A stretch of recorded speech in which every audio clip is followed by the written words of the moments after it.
Lasang sosyal ba ang nais mo na panghimagas pero budget friendly? Subukan mo ito dahil sinisigurado ko sa iyo na nakatipid ka na, lasang mamahalin pa. Sa isang mixing bowl, ibuhos ang isang lata ng evaporada, 1/2 cup all-purpose flour at haluin ng mabuti.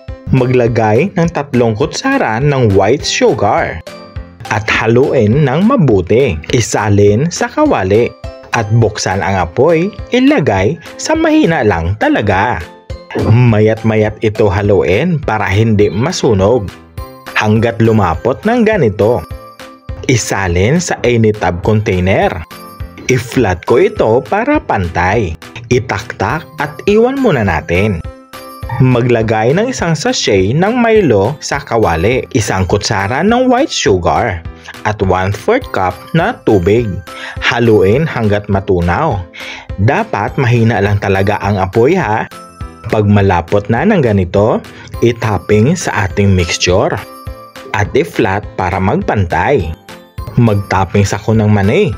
Optional lang ito ha. Depende sa inyo kung ano ang gusto nyo na i-toppings. Takpan at ilagay sa ref ng 20 to 30 minutes para mag-firm. After 20 minutes, look at that! Tara, tikman na natin ito. Wow! Yummy!